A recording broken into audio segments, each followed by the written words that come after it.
Receita Federal intimando, então, o ministro de Minas e Energia, o Bento Albuquerque, ele vai ter que explicar por que trouxe propina para o Bolsonaro na sua mala.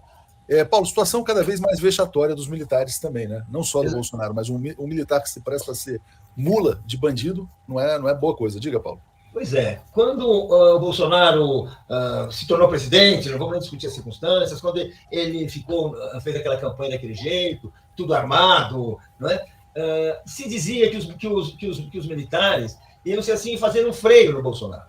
Que o Bolsonaro era o selvagem, mas que os militares não iam participar da baderna, né? E a gente está vendo, e agora não é qualquer militar, é o Bento Albuquerque, que tem a patente mais alta de almirante, foi ministro, parecia, inclusive, um militar bem formado, tinha prestígio entre seus pares e tudo mais, e está aí, operando no contrabando, operando o recebimento de propinas, e de uma forma assim, absolutamente escandalosa, de uma pessoa que age assim,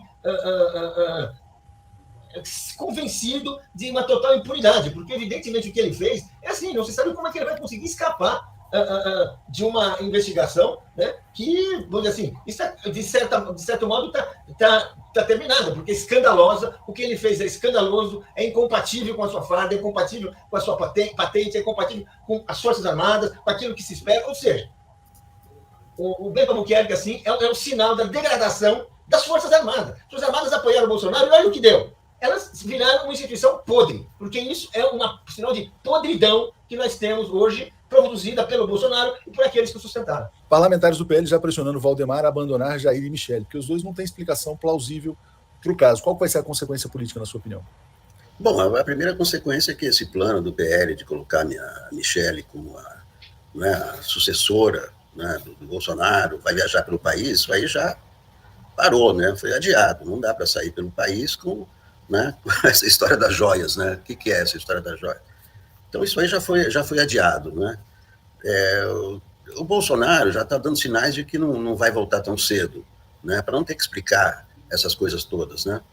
Então, isso aí está, né, evidentemente que está minando o Bolsonaro. Você pode dizer assim, não, mas os bolsonaristas fanáticos, né, vão continuar dizendo que não tem nada disso e tal. Mas os aliados já estão sentindo a barra, né? Porque um escândalo desse, ele só está começando, inclusive as pesquisas, né?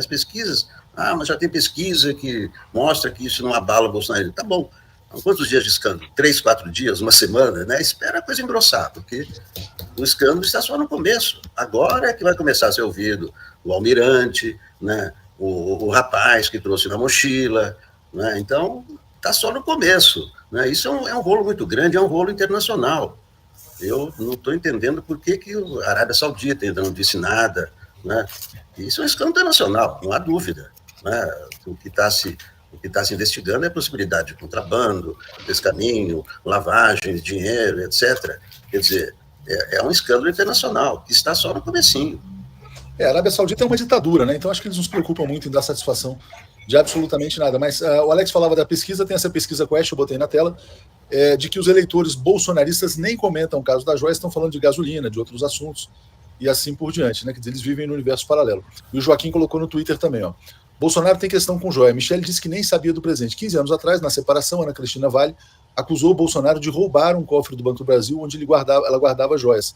Para Bolsonaro, as joias eram dele, não dela. E talvez fossem esposas laranjas. Então o Joaquim está lembrando que o Bolsonaro já recebia propina em joia há muitos e muitos anos, né? E ele também colocou um outro detalhe importante nessa história do contrabando, que foi o fato dos cavalinhos terem vindo com as patas cerradas, né? Será que tinha diamante dentro do corpo do cavalo também? Será que isso foi detectado pela Receita Federal? Hoje tem muita gente, Marcelo, elogiando comportamentos técnicos da Receita, etc. Não vamos generalizar. O bolsonarismo e o Bolsonaro arrastou para a lama, para o esgoto, um grupo de militares que estava em torno dele.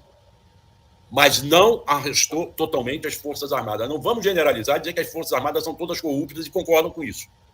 Muita gente nas Forças Armadas está questionando e diz assim, como é que nós entramos nesse mar de lama? Há um grupo, sem dúvida, no entorno do Bolsonaro, muitos deles da reserva, não todos, o Mauro Cid não é da reserva, que entrou nessa lama. E esses caras têm que responder por isso, como os que estão na ativa e entraram no golpe do dia 8 de janeiro, precisam responder por isso à justiça civil e não à justiça militar. Então, eu, a princípio, quero não generalizar, mas é verdade que Bolsonaro tentou aparelhar as estruturas do Estado a favor dele e da família dele. Conseguiu aparelhar alguns militares? Conseguiu. Mas encontrou uma barreira forte na Receita Federal. Assim como encontrou, ao longo de vários episódios, barreiras fortes na Polícia Federal, policiais federais que tocaram os inquéritos contra a família Bolsonaro. Outros foram paralisados. As estruturas do Estado estão demonstrando que funcionam. Há falhas, há corruptos. Mas, mais uma vez, eu digo, não vamos generalizar. As amostras estão aí. Não é porque tem coleguinha nosso, jornalista, que fez A, B ou C, falou isso, que todo jornalismo está macumunado com A, B ou C. Eu acho que acabou. Bolsonaro é tempo ao tempo. Ele não vai querer voltar dos Estados Unidos tão cedo. Eu defendo essa tese que vocês discordam, e deixa ele lá.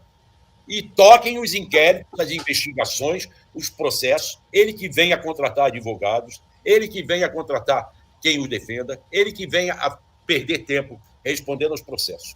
E o bolsonarismo começa a fazer água. O PL não vai abraçar essa causa. O Valdemar não é burro. O Valdemar é esperto. Sabe até onde ele pode ir e onde não pode ir. Por isso, ele vai largando de lado o bolsonarismo.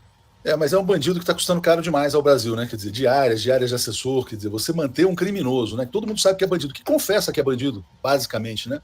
Pago pelo cidadão brasileiro, realmente é uma humilhação ainda maior, né? O Antônio Luna fala, Peixilento grita, me chamem de corrupto, porra. Pois é, bandido, né? Bandido, safado.